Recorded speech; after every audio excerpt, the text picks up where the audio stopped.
My name is Jacek Bartosiak. Welcome to Strategy and Future.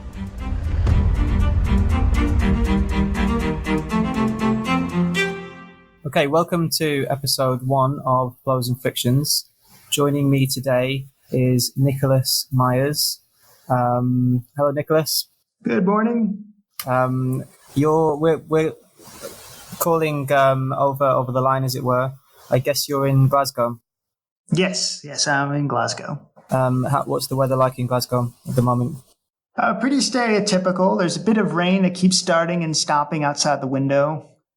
But, what you would expect on any ordinary day. And I can hear from your accent that you're an American. What's it like to be an American in Glasgow in terms of the understanding the local accent? So my wife and I, when we moved here, were a bit concerned about that at first. But since I'm working at the University of Glasgow, we're on the West End, which is a bit posher, and so the people don't have as much of the accent. They very much have the mid-20th century learning how to speak English correctly accent at the university. Though when we go to the city center or the East End, it can get a bit more interesting. Though we've gotten a bit more used to it over the past year. Right. It's a fascinating city. I'd love to visit sometime. I'll give you an introduction to the audience to who Nicholas J. Myers actually is. This is from his website, which is warversuspeace.org. It says that Nicholas is an analyst of the Russian and Belarusian militaries. He's been studying Russian policy and statecraft for over 10 years and focusing specifically on the Russian and Belarusian militaries for the past 5. He's written a number of reports on the operational capabilities of the Russian military and overseen a wide variety of war games of potential conflicts in the European Intermarium and Asia-Pacific regions. He is currently pursuing a taught master's program in war studies at the University of Glasgow and received his undergraduate degree from the Georgetown University School of Foreign Service in 2011. Is that up to date? Actually, as of today, the master's program is done, and I am now a PhD student. So I need to update that website this afternoon. Well, congratulations on that. It also sounds like you're branching out into other areas, because it says on your bio that you focus on Russian and Belarusian militaries. That's at the website warversuspeace.org. But the article that you wrote for Strategy and Future is on geostrategic competition and the Belt and Road Initiative in 2019, containment in an interconnected world. So is it fair to say that you're maybe branching out here a little bit into Chinese affairs? Is that something that you've been interested in for a while? Yes. So the project that I'm turning into my doctoral dissertation, that was originally not within the war versus peace realm, is analyzing the bureaucratic procedures of the foreign policy of Russia, China, and the United States in order to see how the dynamic of geopolitical competition these days, what gets called in DC great power competition now, is literally played out by the officials in each capital, and trying to measure how the messaging is shifting. So over the next 3 years or so, I'm actually going to be doing a pretty in-depth research through the history of how Russia's messaging has gone. But I've now compiled quite a lot of data on Chinese, Russian, and American diplomatic interactions since pretty much the start of the Trump administration, which has shown some very curious trends that don't come up in the media simply because it gets lost in extremely technical press releases. Great. Can you give us any examples of the idea of messaging in terms of Poland or Russia or Belarus or China? Are there any good examples that you? Well, one that I cite in the article that I found incredibly curious is that the Russian Foreign Ministry did not mention the Belt and Road Initiative virtually at all in 2018. And not just the Russian Foreign Ministry, like no one in Russia was talking about it in the context of China. And it's curious because the Russian-Chinese relationship is the most bureaucratically robust of any of the great powers relationships in the world. There's plenty of debate as to what extent you call that an alliance or a partnership or what have you. But I can say that there were more meetings on a bilateral level than between any other dyad countries around the world. And the Belt and Road Initiative came up in, I think, 2 to 3% of them. Whereas since 2019 has started, the Russians are mentioning it all the time. And you would sound like maybe this is just a minor bureaucratic shift, or the Russians have decided to play along with Chinese messaging. But in 2017, the Russians actually mentioned the Belt and Road Initiative in their press releases quite frequently. And Belarus in particular was constantly messaging that Belt and Road Initiative runs through Minsk and Brest, and that's how we're going to be the king of Belt and Road, moving everything through this country into Europe, because that's one of the key principles of Belt and Road, is finding a rail link between China and Europe. But in 2018, Belarus had to be quiet about it as well. And the only major mention of the Belt and Road Initiative the entire year of 2018, from Russia's perspective, was in a meeting between Sergei Lavrov and the Russian foreign minister and the Belarusian foreign minister, Vladimir Mackay, I believe in October of 2018, where it appears the Belarusians were asking, can we please turn this back on? Now, obviously, that doesn't come up in the press release itself. The press release was your standard boilerplate of diplomatic talks. But the fact that this is the mention of 2018 of the Belt and Road Initiative in Moscow suggests that there probably was some pressuring on how the messaging coming from Moscow functioned.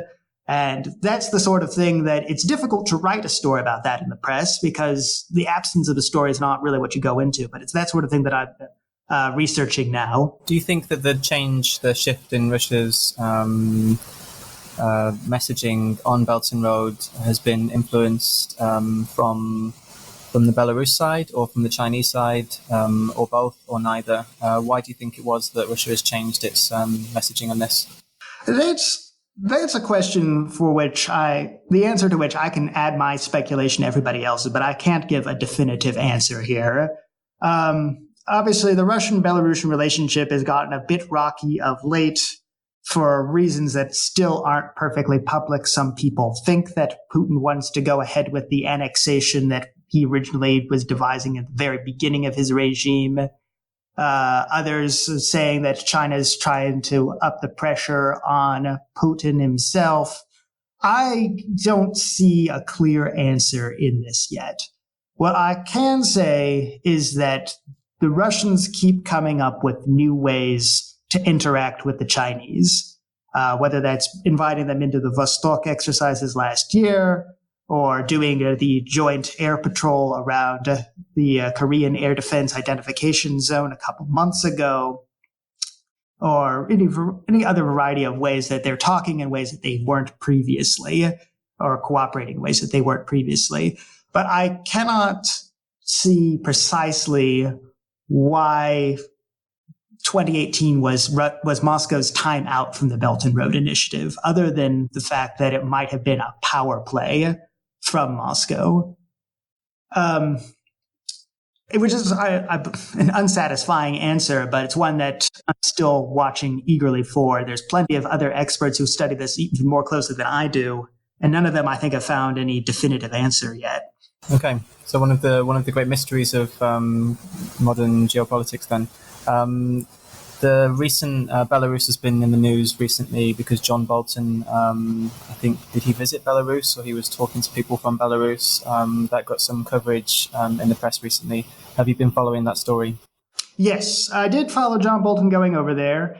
The fact that there is a modicum of talks going on in Minsk is quite interesting. I think the Belarusians are looking to diversify their options for the future, because, as is well cataloged, when Putin came to power 20 years ago now, the offer that he gave on the enactment of the Union State Treaty that was signed by Lukashenko and Boris Yeltsin shortly beforehand, I think 1997 or 98, the offer Putin gave was that Belarus would become an extra 6 oblasts attached to the edge of Russia.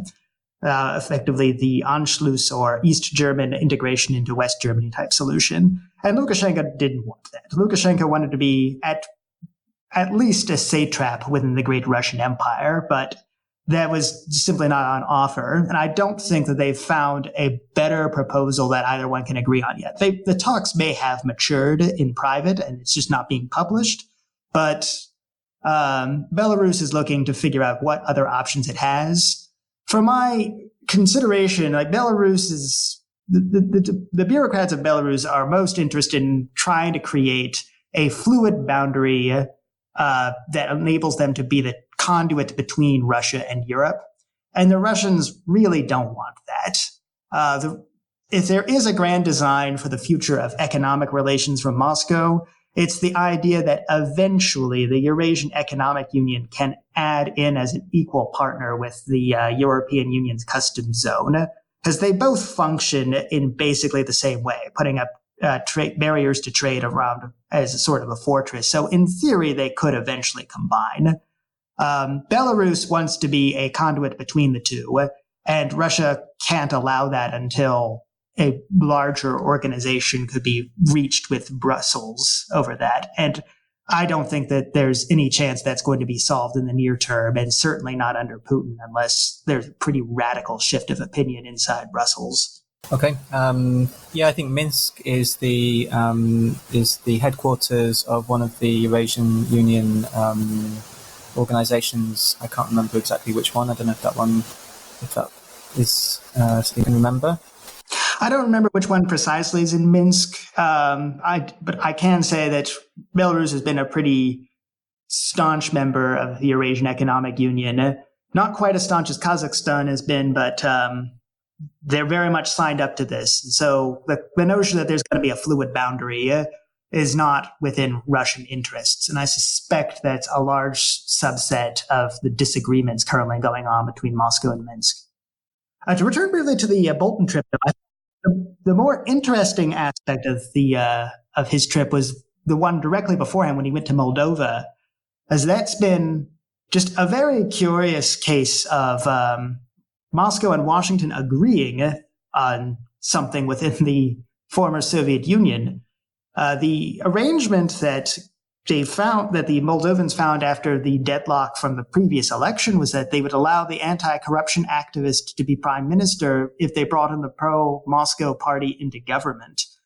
And so you've seen since that settlement came into place, I think 2 months ago now, that both Moscow and Washington are rushing to gather up the loyalties they can from each party now within the government.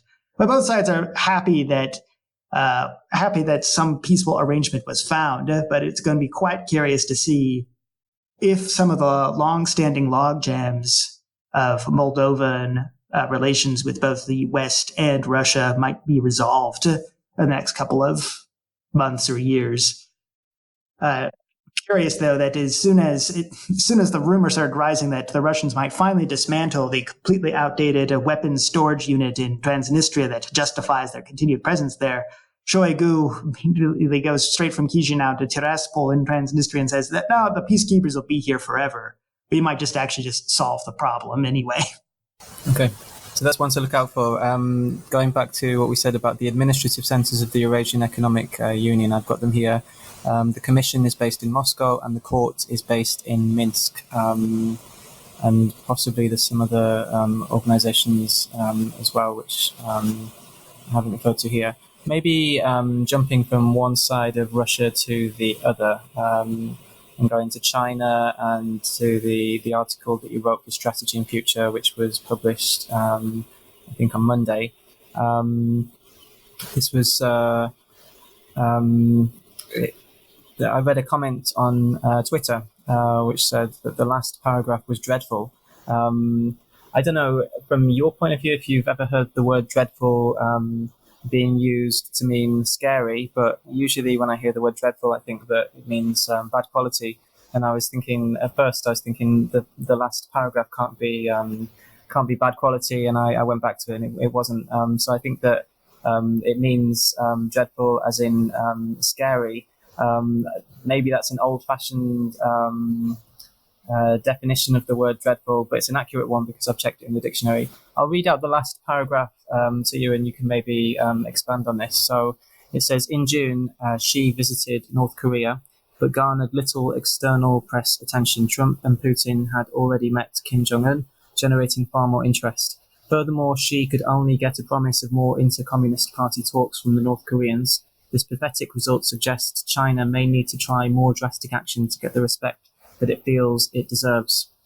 So, and that's how the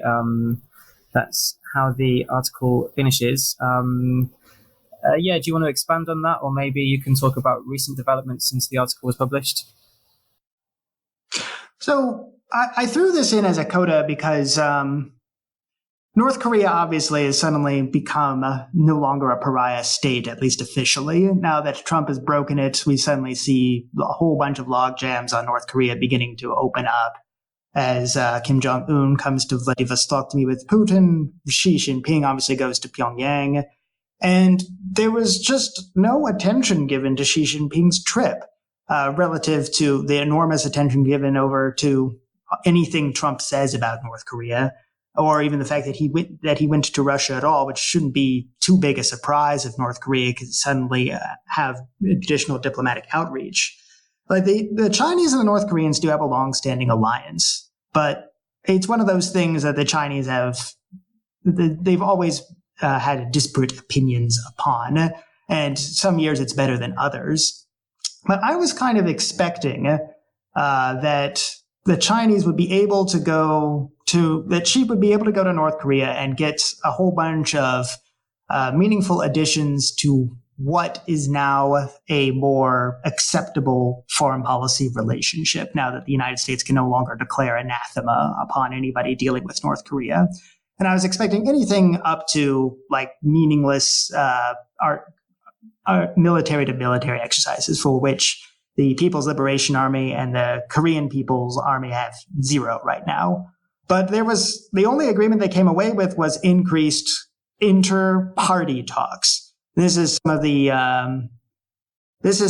arcane bureaucracy of Communist Party-run states, where in addition to official state organization interactions, you would have talks within just the political organization. And these have happened. There have been a couple of additional visits since then. So it's not like it was just a dead letter, but it's just so underwhelming compared to the significance of China attempting to stake its own place in the great North Korea dialectic going on during the Trump administration era, that it struck me as China did not have the geopolitical respect that it feels it deserves when you read through any of the articles coming out of its propaganda journals, such as Global Times, or even the less vitriolic ones like China Daily or the People's Daily. No one takes China's perspective on this all that seriously. And what struck me is that in the Western media, there's this feeling that there's this perception that Trump is isolated from other European leaders. And to a large extent, that's true. But the notion that China is somehow the accepted new state that's displacing the United States, I think is very much overstated here. Because as the article mentions earlier, Belt and Road Initiative may actually be a non-strategic initiative. It could be. I think it does have some strategic value but only in the long term. The fact is, all the capitals of Europe, Moscow and Washington, all agree that it does have strategic value and are just utterly ignoring whatever Beijing says about it. And if Beijing can't use leverage in North Korea to increase its prestige on the global stage, then sooner or later, to get the prestige that it feels it deserves, that it thinks that the Belt and Road Initiative is laying groundwork for, it's going to have to do something a bit more drastic. And I don't write down any options in the paper for it, but the one that comes up frequently among the U.S. hawk circle is actually attacking Taiwan, which is possible. We might see a mini version of that in Hong Kong very soon, but it's one of those things that if you start escalating to that level of outreach for demanding the world's attention and getting its respect, then we're moving into a much more violent era of international relations than anything that has been characterized since the post-Cold War world. That's the trend that I wanted to get with that paragraph. I didn't want to spell out any specific future scenarios because I do not know which ones are being discussed actively within Beijing behind closed doors. But I do think that we're approaching the point that it now seems much more justified from Beijing's perspective.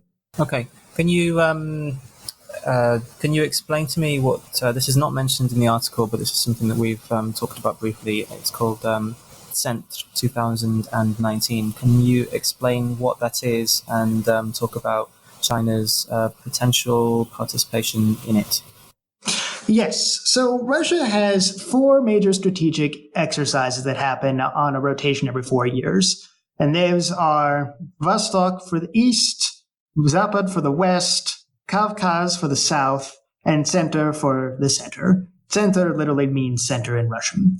So Center is the one that's coming up in a couple of weeks. I believe the foreign press and not yet the Russian Ministry of Defense says it's going to happen around the 20th of September. It's going to be about a week long. It's already kind of short by a Russian strategic exercise standard, but these strategic exercises are usually arranged around the concept of we have a plan that's been developed at the general staff in Moscow for how to defend this region from a likely security scenario. And now we need the local staffs as well as all of the militaries around the world to practice, all of the commands around Russia to practice implementing the orders within that plan. And how are we going to counteract this? What has happened this year is that Center, which traditionally takes place in central Russia, has been expanded to include all of the Central Asian states within the Shanghai Cooperation Organization. So not CSTO like we would have expected, that CSTO being the post-Soviet Russian Defensive Alliance that includes Kazakhstan, Kyrgyzstan, Tajikistan. SCO is a large organization. It includes those countries plus China, Russia, Uzbekistan, India, and Pakistan. And they're going to be running a specific anti-terrorism scenario, which is a term that I'm trying to study a bit more, but it doesn't really mean counterterrorism. It means how do we safeguard the institutions of the state? And the scenario they're looking into is, as Afghanistan continues to deteriorate as we expect, especially after the United States departs, how are we going to protect the stability of the former Soviet Central Asian republics' governments as there might be more disorder coming across the border? And so instead of doing this as they have done before, as a separate SCO or CSTO exercise to monitor this, they've declared this to be the Center exercise. And it puts off a powerful optical message that Russia is inviting China, in addition to India and Pakistan, to police Central Asia, which of course used to be part of the Soviet Union. But what I find even more curious is that this portion of the exercise appears to have been demoted. It keeps the name Center, but they just finished a much more conventional set of exercises this past week, where they had 80,000 men, logistics and medical exercises going on across all of central Russia to try to get forces from one side of the country to the other in order to respond to a security threat in the center. So Gerasimov was out in, I think, Samara and Chelyabinsk oblasts this past week, monitoring all this. And I think that that's the actual story of Center, that they've devolved this into a separate exercise, but allowed China to gain an even bigger step within how Russia portrays its security exercises. This follows up on last year when they had the maneuvers as opposed to strategic exercise that they called Vostok.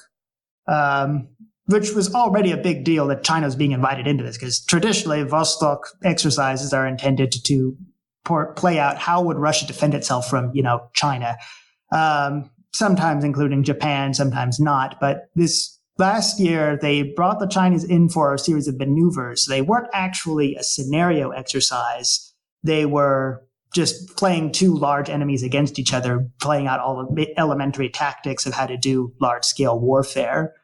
And at the same time, they did, in my opinion, much more interesting subsets of exercises out in the far northeast of Russia, on the Chukotka Peninsula, and also near Vladivostok, to which the Chinese were notably not invited. And indeed, the Chinese sent a whole bunch of spy ships to monitor the Russian Navy sections of the exercises. The Russians had sent portions of the Northern Fleet along the entire Arctic coastline to participate in something going on the east coast of Russia, which happens very, very rarely. The Northern Fleet is getting better about doing policing of the Russian coastline, but sending forces to the Pacific Ocean is something that they very rarely do.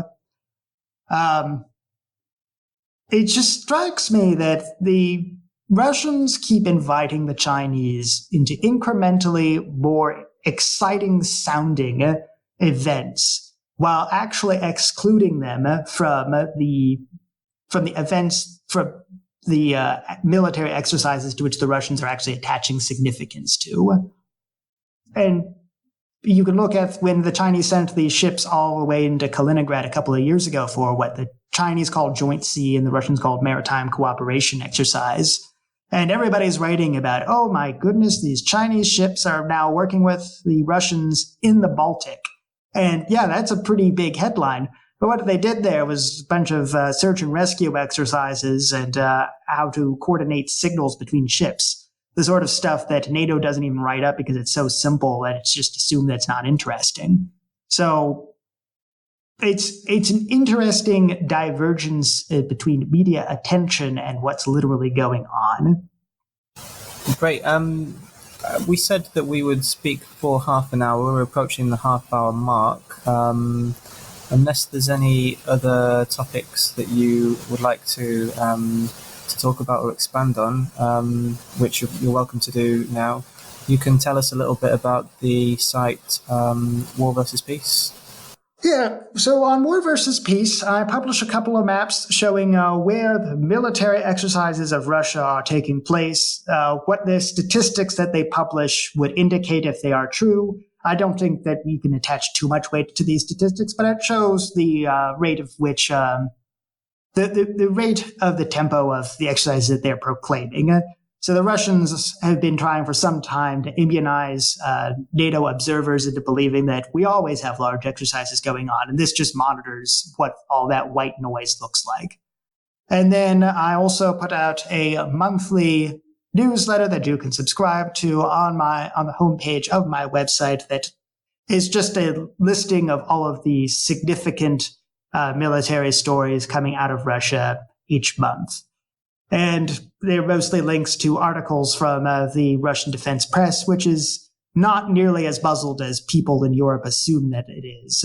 The Chinese don't publish too much that's of interest, but the Russians do publish quite a lot of interesting information that just gets ignored, unfortunately.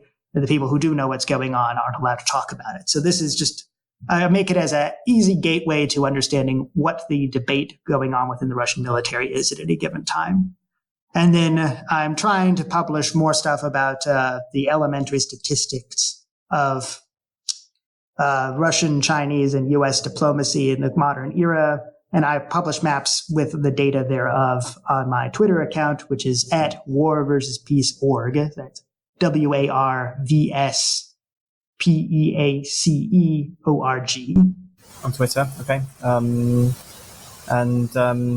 You've also got this article on the Strategy&Future .org site as well, which is Geostrategic Competition in the Belt and Road Initiative in 2019, Containment in an Interconnected World. Nicholas, it's been great speaking to you, and hope we can have you on again soon. Thanks very much for your time. No, thank you very much. You have a good day too.